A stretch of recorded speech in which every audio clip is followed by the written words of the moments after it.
mode, I can kind of be able to give you a flavour of what these guys are trying to do and what their aims and goals are. Razzlington is, I think, the last British person in the tournament. Lower Dark, welcome. I recognise that handsome man from somewhere. Yeah, how have you found it so far, mate? How's the tournament gone for you? Did you get the... Oh, let me put my prediction on real quick. Let me do that, because I've been getting better at that. As the game starts out, we see on the north, PaveV, and to the south, Razzlington, or as I like to call him, the Razzer. Which is slang in English, but not too bad. You know, it's not an insult, I don't think. Let's put a prediction on. Bet with your channel points if you'd like to. Who wins? Pav? Or Razmandu? Oh, I got it wrong. That's a 30-second prediction. Let's dismiss this. Let's do it again. End the submissions. Let's delete that, but you'll get your points back. I said it for way too quick. Who wins? And we'll get to the actual stream.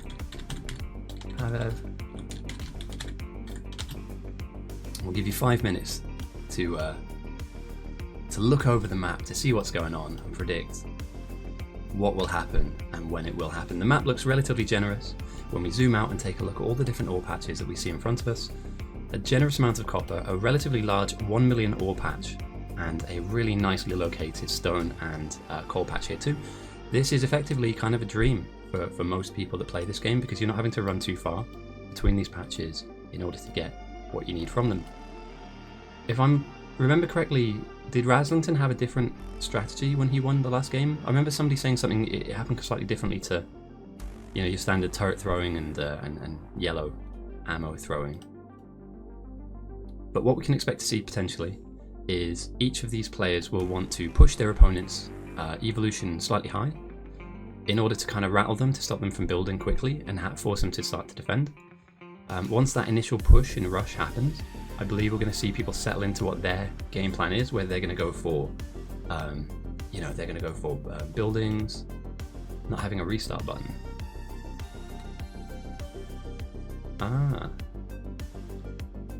But I have it on good authority that these people are very fast. So, you know, we are in the presence of some absolute speed demons. So it's going to be an interesting one. I'm going to try and keep up to date with everything that's happening in front of us. If you'd like to see any part of the map, feel free to type into chat. Can you just quickly have a look at this, or can you quickly have a look at that, and I'll zoom over. We see now the collection of stone furnaces, which in the beginning will create our smelting lines. Raz is very fast. Faster than Simultus?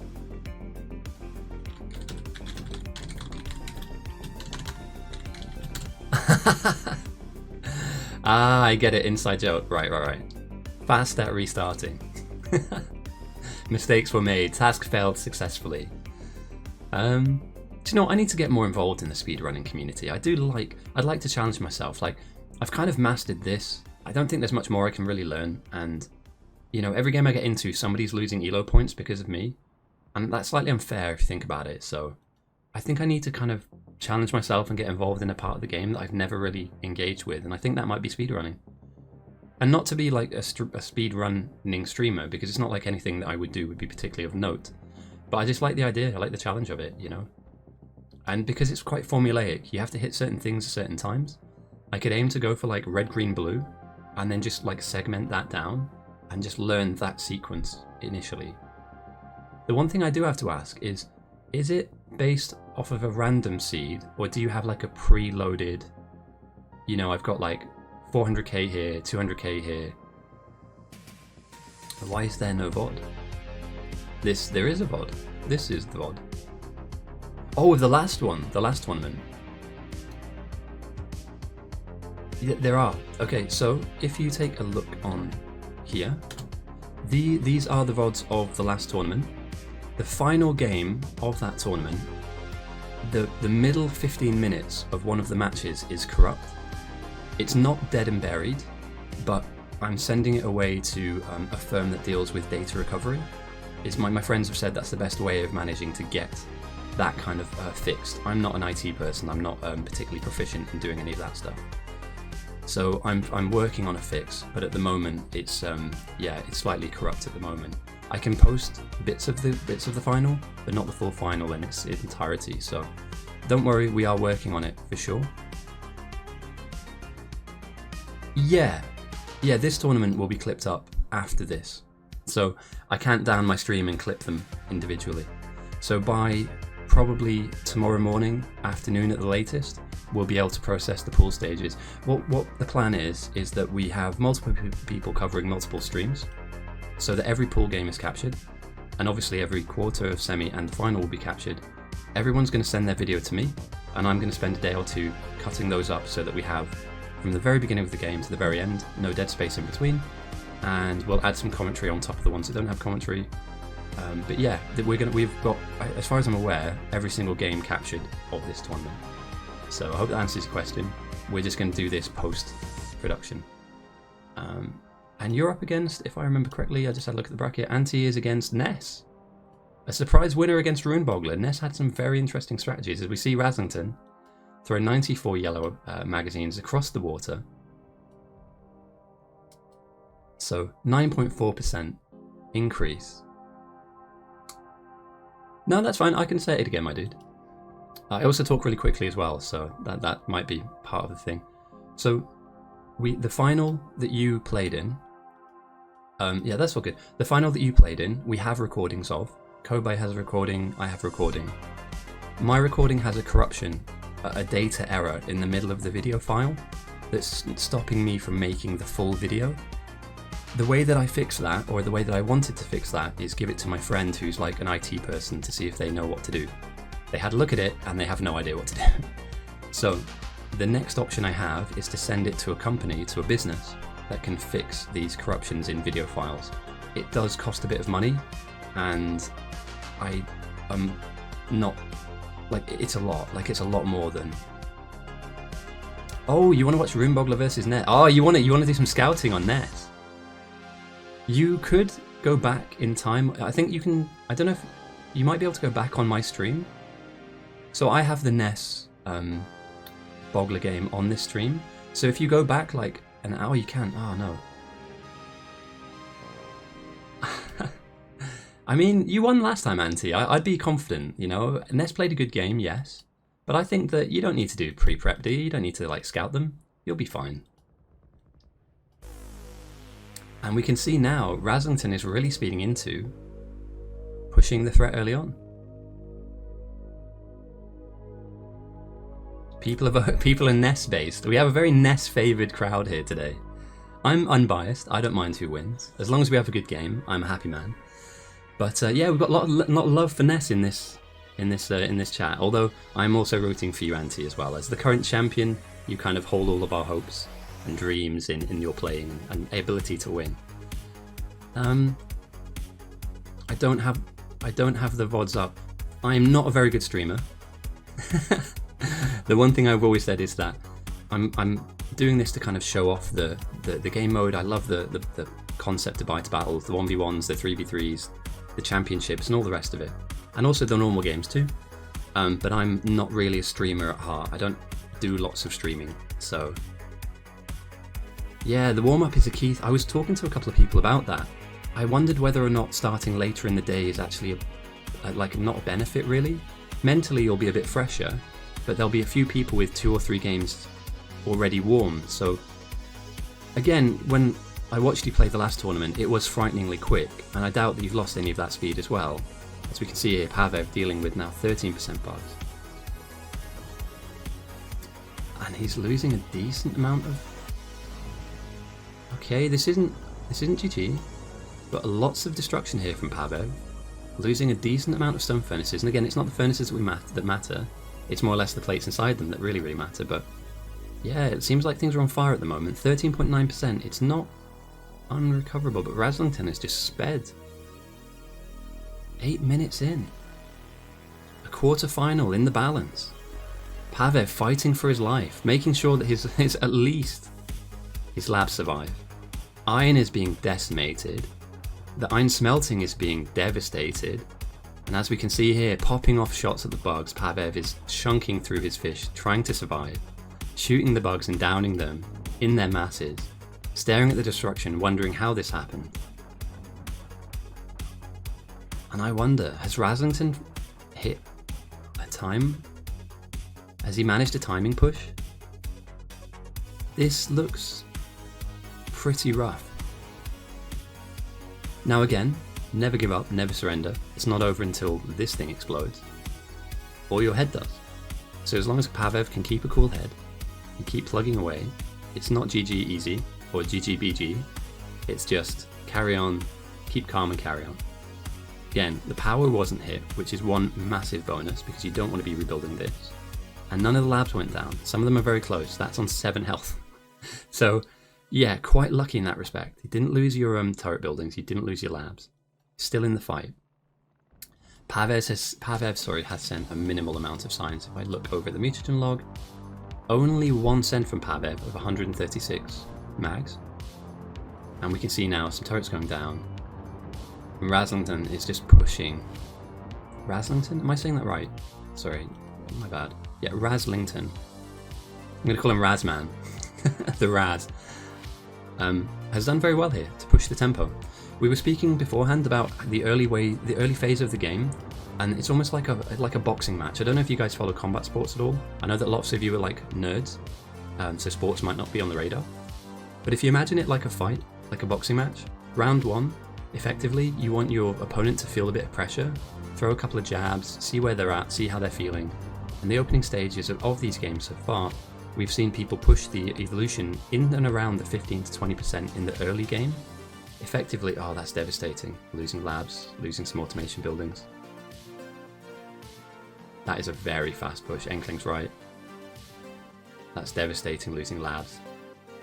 Oh, firstly, again, thank you for joining me tonight as well, guys. I really do appreciate all of the support and just generally having some people in. It's nice to have you here.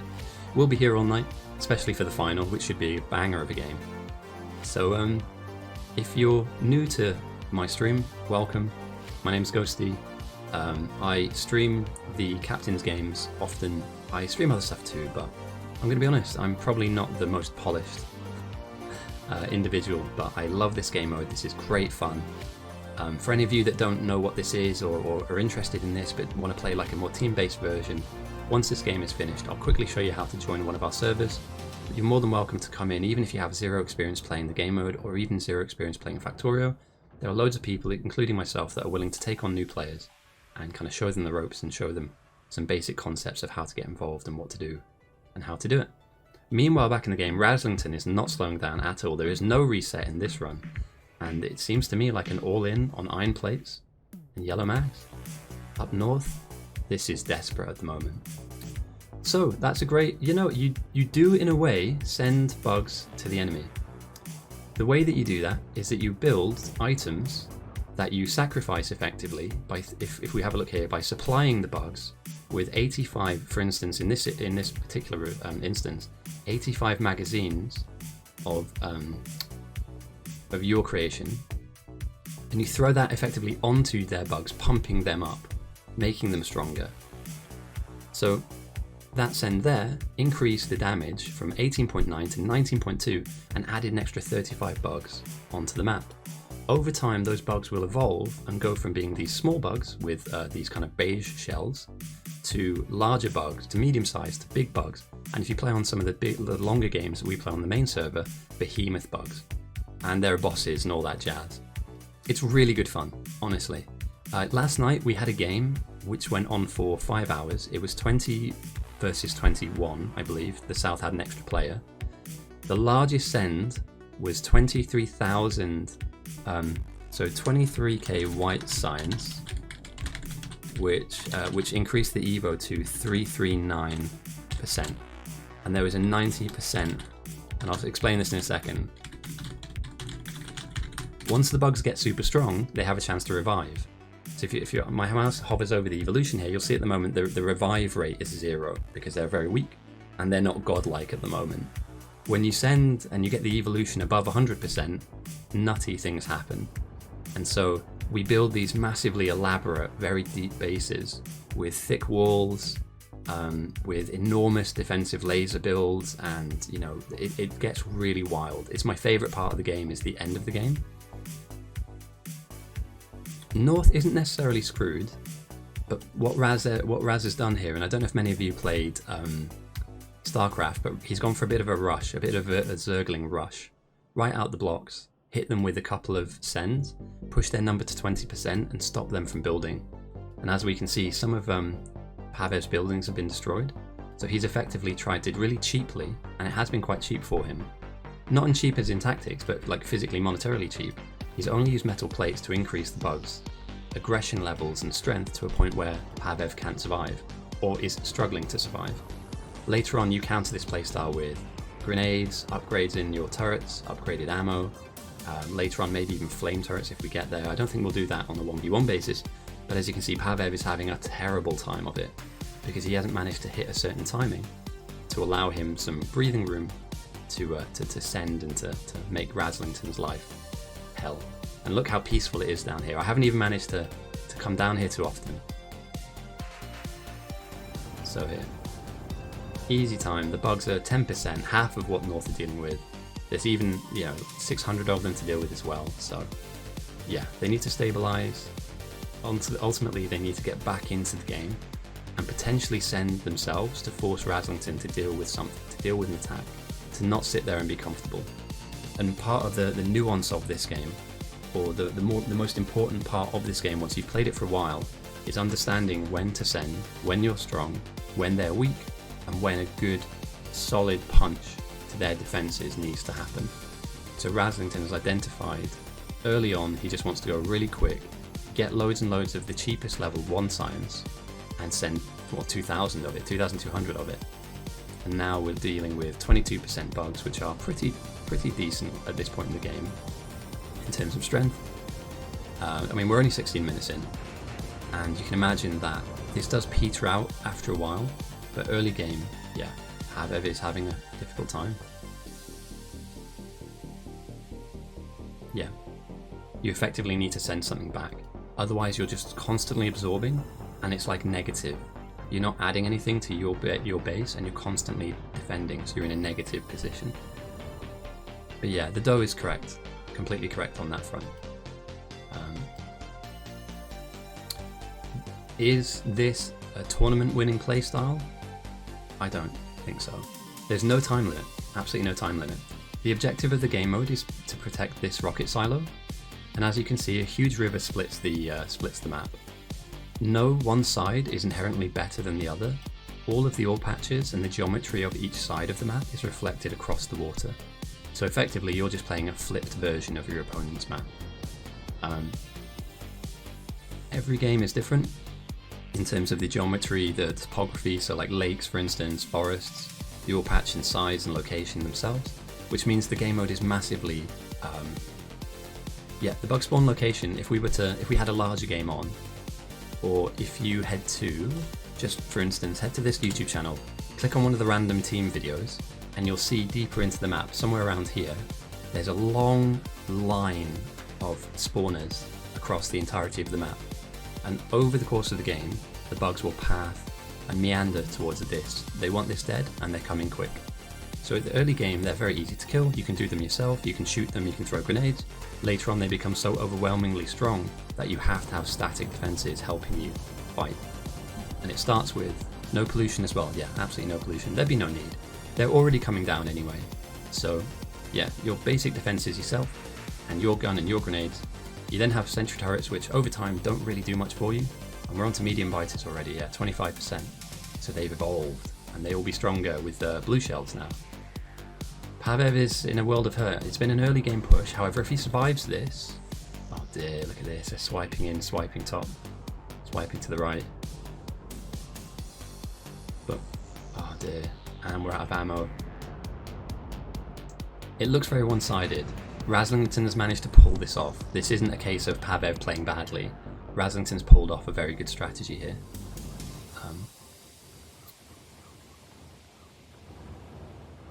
But I don't believe, and again, he's even had enough time to tech up to the next tier of science to be able to build the next level and send it across. Yeah, they always attack in waves, so there'll be a mixed group of the different evolved states, as well as spitters and the melee biter bugs. Later on in games, they get wacky. Sending only, if you think of sending as sending a buff, so each one of these levels of science will buff the bugs a different multiplier. So arguably, you really want the highest tier, but to get here, you need to go through all your research. You need to go through the tech tree. If we have a look,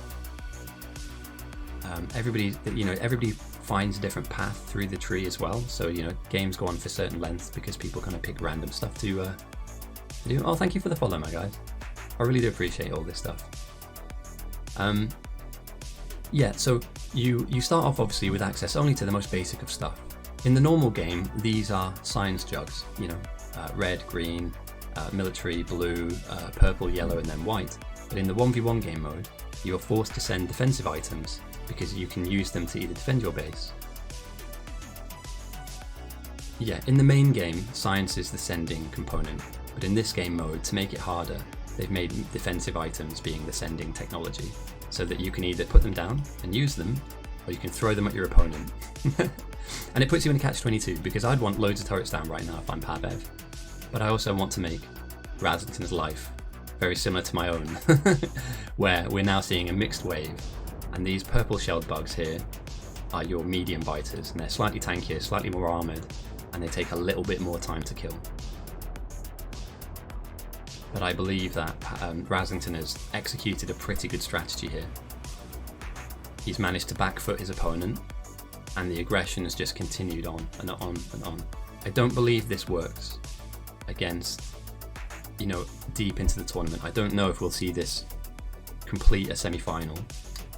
The way that you complete an early Zerg rush, turtle your defenses up very early on, and I know it's kind of a bit of a weird thing to say, you need to be throwing stuff to him as well.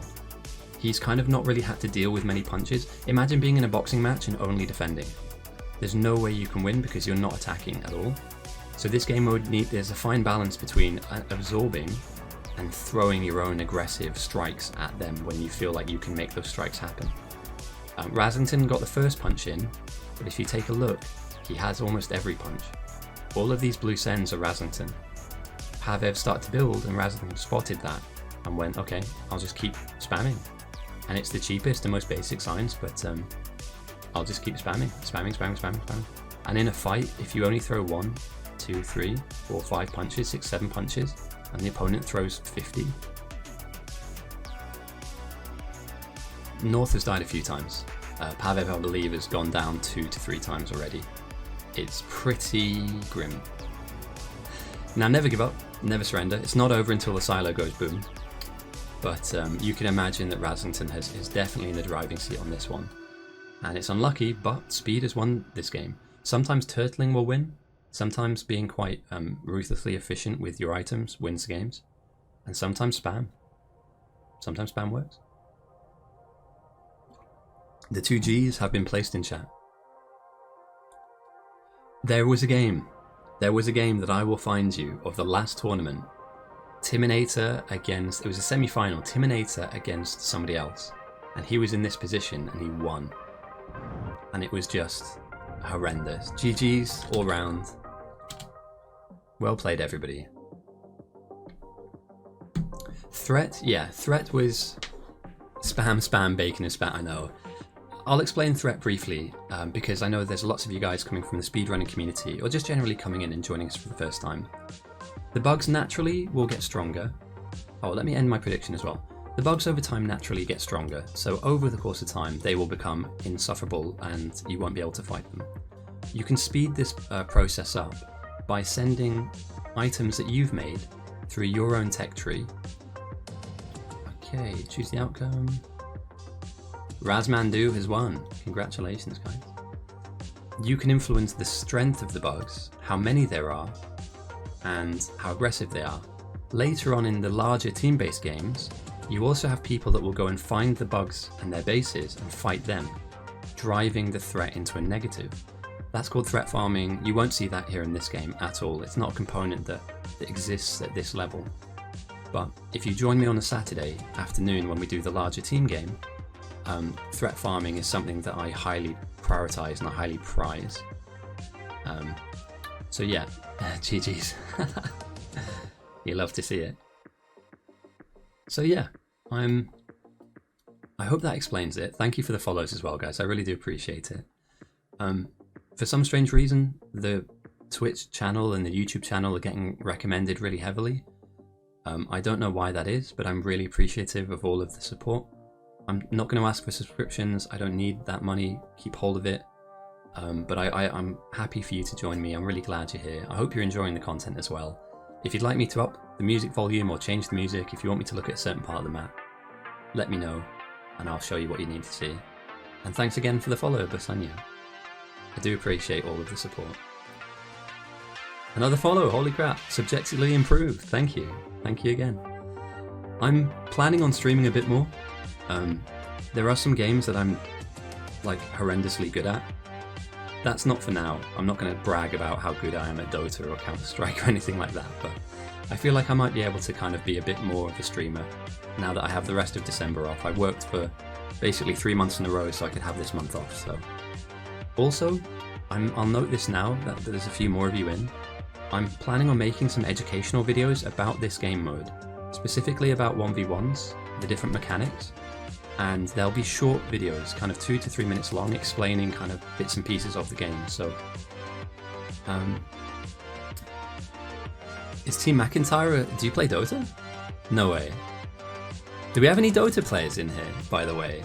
I just casually asking the question. Because I used to coach, a long time ago I used to coach. It's a husband and wife couple. POS 5, that's not an off lane though, right? That's a safe lane. Husband is the carry, wife is playing support. Wife plays Crystal Maiden only. Am I anywhere near the... Am I close? Opposite, wife plays carry. Oh no. Can you imagine a raging wife because you don't pull correctly? Oh dear. Okay, so the wife is the carry and the husband is the support. Got you. So the husband has to be playing Ogre, right? Ogre, Earthshaker, all of the big manly support heroes that do big stuns, and maybe Mars? Well, actually, what's their rank? That's the best thing I can, that's the best way I can equate. Apologies if you guys are here for Bite Battles content, but I do like to talk about Dota every now and again. Hey man, send me a link to their channel, I'll give them a follow for sure. My claim to fame, and it isn't really a claim to fame if I'm being honest. Yes, let me switch to another match. League's terrible, don't play that game. It numbs my brain trying to understand how people get any kind of enjoyment out of that. Apologies if you're a League player, that's fine, but Dota's better. You make the switch now and you'll enjoy life much, much better. Let's take a quick look. We are 31 minutes into this game. Who's on one? Is this over? You and I both know that's not true, Whitelaw. Timinator? Are we about to see Flamer ammo? League enjoy, get him! Yeah, so my claim to fame, way back in the day, before I went to university, I was top 500 in Europe playing in Dota 2. Again, I never wanted to go pro, I had no ambition, but I ended up in some matches with some really, really toxic current professionals. So I have a couple of replays of playing Seb, I have a couple of replays of playing No Tail, and yeah, it was bad, man. Hey, nice to have you with us, my man. Thank you for joining. We're currently spectating a game that we didn't cast the entirety of, but we're seeing Timinator grabbing oil. Timinator was last year's finalist, or last tournament, sorry, finalist, against Anti-Elites, and he is up against Dalbos. AOS. What is AOS? I have absolutely no idea. StarCraft, Dota 2, CSGO, because I'm supremely toxic and I sound very friendly now. Get me into a competitive game and I'm just the worst kind of person to play against. Now don't get me wrong, I'm not a rager, I don't flame my own team, but Jesus Christ, if I beat you, I will tell you about it. If I can get inside of your head, I absolutely will. Tim's tech tree at the moment is empty. But he has the opportunity to research flamethrowers. Age of Sigmar? That sounds Warhammery to me. Hang on, let me Google Age of Sigmar real quick. I like the idea. I mean,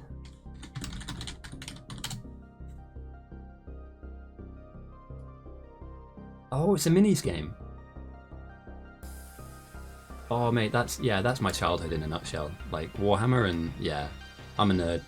Aeon of Strife. Oh, okay, got you. Oil, this is the first time we've seen this tournament oil being utilised, so... Yeah, Timinator, very strong player. Last time around, ended up in a final against Anti-Elites and almost took Anti the distance. There was a slight time zone issue. Timinator is currently playing from Australia, and yeah, he really did put Anti to the sword. Anti won, and convincingly so at the end. But Timinator had a really, really good run. Ah, Zymo got close. Yeah, Flamer ammo is... You'll go to 50% very quickly with just only a few being built, so... Dalvos though, very compact base. Doesn't seem to be under a huge amount of pressure here either. I have heard that Team McIntyre have some of the highest skill, support and carry combinations in this current channel. But whatever game you play, welcome. They're all good in your eyes, and so they're all good in mine. Even though Dota is better than all the League games that have ever been made. I do like a bit of TFT, that's good fun actually. I do lie, TFT's not too bad. The skill is so raw. Yeah, they're telling me that you're a really, really big deal, and I should definitely challenge you guys to a 2v1.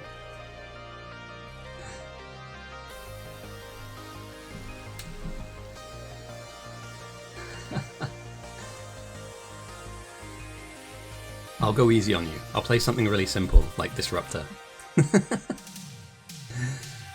Oh dear. No, but if you do play Dota regularly and you'd like somebody to join, or if you need a third person involved, give us a shout. I play that game all the time. I do not take it seriously anymore. There was a point where I was coaching teams and doing like meta analysis and replay analysis, and I burnt out so hard on that. I'm not going back to that level of, yeah. I mean, I watch the International every year. I've still got a relatively good mechanical skill set, but there's no point, you know? I'm an old man. I'm aged like wine, like good cheese. There's no point in me trying to compete with these young kids.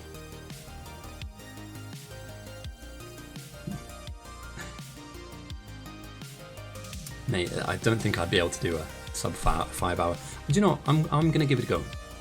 I know that the MMP speedrun is next week, so I'm definitely going to get involved with that, as I know most of the Bite to Battles people do. But, yeah, I feel you on that, McIntyre, I do. It's unfortunate, but it happens. It's life, you know? We get more experience, but we slow a bit down. But then again, I play a support pos 5, so all of my skill really came from my strat calling, rotation calling. Okay, we've got a pause from Dalvos.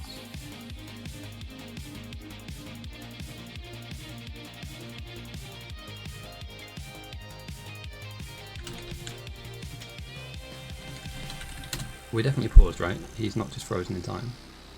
Okay, awesome, we are paused.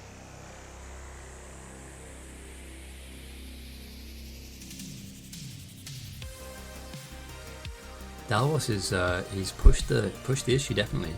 It seems to me like Timinator has just weathered the storm a little bit. Counter to the last game where we saw somebody that wasn't weathering the storm particularly well, PaveV, unfortunately. We're seeing Timinator weather the storm, and also it looks to me like begin oil processing, or at the very least like the creation of... Yeah, he's up. And it would appear to me that all of the sends. Timinator has sent nothing. He's landed in the game, and he's gone, throw your best punch, you're not going to move me, can't be stopped, can't be rocked. I'm going to do this and win. And to be fair to him, he did this against anti-elites. He just landed in the game, put his foot down on the accelerator, took his hands off the steering wheel, and just went flying in to win. So, a 35-year-old looking 15. What are your secrets? I'm the other way around. I looked 35 when I was 15. Terrible.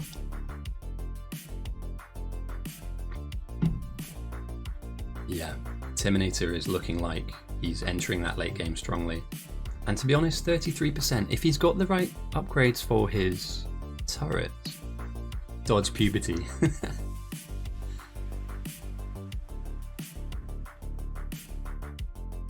But yeah, this he seems to be weathering the storm. I believe he's got some decent upgrades for his turrets as well. So maybe teching early before you get hit hard. Do you know what they say? Age is really only just a number. The moment you start letting the old man thing kick in is when you become old, right? I don't care if some 14-year-old calls me old, it doesn't matter. Until I stop being able to play rugby, until I can stop going to the gym or stream and play games, I'm not an old man. You know, I'm still young. Young at heart anyway. I have to go to certain people who recognise me so I don't get crap for buying booze. Oh no. That'll benefit you later though, so when you're older you'll look younger, right? I guess. I don't know if it's a curse or if it's a... Either way, Dalvos continues with the throws. Almost at 35% now for North. Timinator... surviving. I wouldn't say thriving, but I would say surviving for sure. It's a fantastic sport. And I don't just say that because like, oh, you know, all footballers are dive-in crybabies, but the values you learn are just next level. And I know it sounds like an obvious thing to say, and I'm not trying to convert anybody here at all, but you learn a lot about yourself when you have to tackle at a young age. Like you learn how to face adversity, especially when you're young, like when somebody grows and there's like a 16 stone kid on the playing field and you're like 5 stone, or not 5, like 9 stone. I went from being tiny to almost playing for my country. So it really does get the best out of you, and you know, you challenge yourself. So good on you, lad, for playing. Don't take it too seriously. Because no matter what, there's a South African that's 5 times your size, or a Fijian that's going to be around the corner. Hello, Razzlington. Or as my stream has nicknamed you, Razmandu. Congratulations, you won. Very convincing win as well, I must say. So representing the Brits very well. Big up yourself.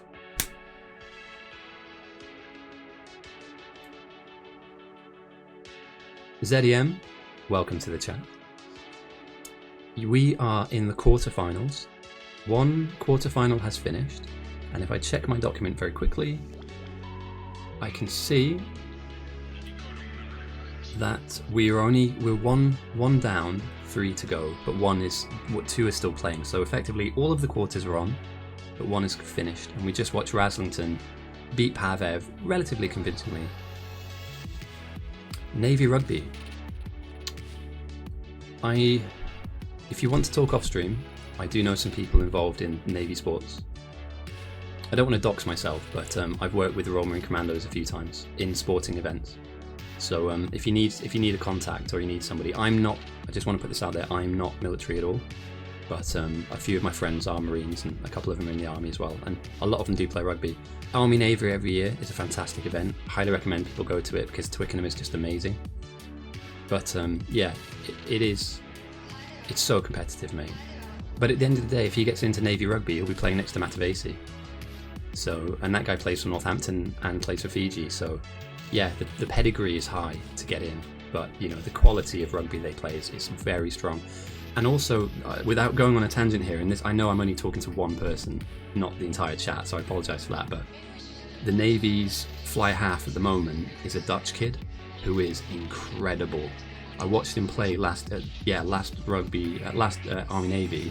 He was wearing pink boots as a 21 or 22-year-old. Destroyed the Army, absolutely destroyed them. So there's some real pedigree there, some real quality talent. So if he can get himself in, he's going to be surrounded by some real class acts. So good luck to you, lad. If you need any help, I'll try and help as best I can. I can't make any promises, but I know a couple of people that are on the sports boards and stuff, so yeah. Baseball. Oh, you love a fantasy sport though, right? I love being able to set up like a league and then do like trade a couple of players and make some random picks. You know, see if I can kind of game the system, so yeah. And thanks for the follow, Horta. I really appreciate it. So back to the game. Apologies, what tangent there? Slight tangent, but you know, hopefully not super boring one. Timinator, weathering the storm, 35.5%, threat at 2,500 almost. As we see military science ticking through the labs, and we click on his research, stronger booms, stronger explosions are on the cards. Military science not being prioritised over the initial setup, and here we go.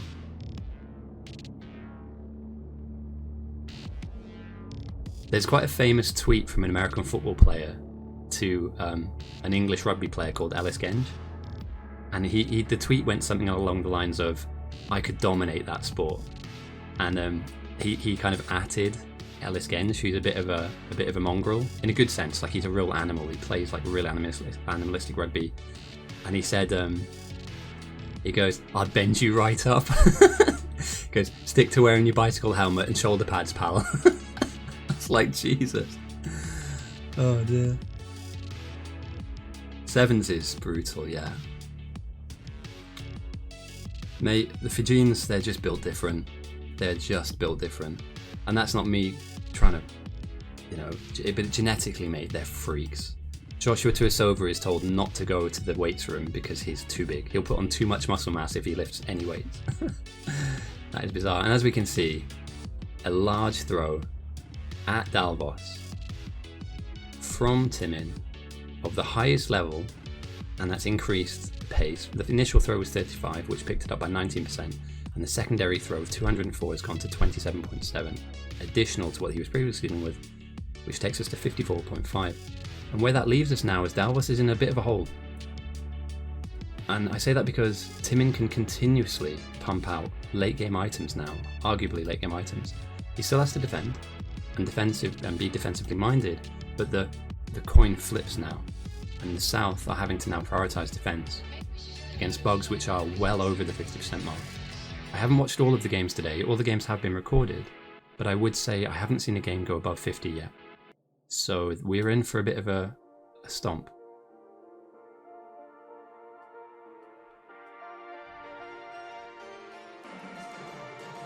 So yeah, well done to Timin. He's managed to hit the late game. As you said, Zymo almost got there, but didn't really hit. Now, is a double layered turret defense, is it going to survive? We'll find out. There's big biters, denoted by these blue shells, small being the brown ones, medium being these pink ones, and big biters being these yellow ones. Ah, I got you. Okay, see my stick board. And they're just flooded. And this is why we love the game. You hate to be in this position, it sucks. But you love to, there's something about it, you just love to watch it. We hit flamer ammo, and that has turned, it flipped the coin, you know? Timin was under immense pressure and stress, and there's no real answer to this. You know, going all in on turrets hasn't worked. Now, that says more about Timin's playstyle than Dalvos's lack of, but as you can see here, the number of bugs, it's just inevitable. GG's all round. This was a really good game, 46 minutes long. A very solid effort for a quarterfinal. And there we have it. GG's, our first semi-finalist. 1 to 3 panic buttons. I mean, we could introduce something like that for like a beginner server. So you get to hit, like, effectively it just disperses them and calms them for like a minute, whilst you have a chance to kind of get yourself together and get all the things that you need. However, I've said it a few times over stream, but I'll repeat it now because I haven't said it in a while. I'm going to be creating some educational resources about this game mode in its entirety. So the team-based game, the captain's game, the special games, the 1v1s, the 3v3s, all the different styles and flavours of this game mode. And I'm going to be putting out small videos and expect that to go up relatively soon as well, to kind of show off what we do, but also point people in the right direction in terms of, right, here's how you defend, or here's some ideas about, you know, sending, etc. But yeah, and they get big. Last night, the game, it will go up onto YouTube. It's going to be called, look out for this title. Once the channel goes live, I'll put a link to it in my stream, and I want to put like a video up every now and again that just goes through core concepts like defense, outposts, science, sending, research, main base play, you know,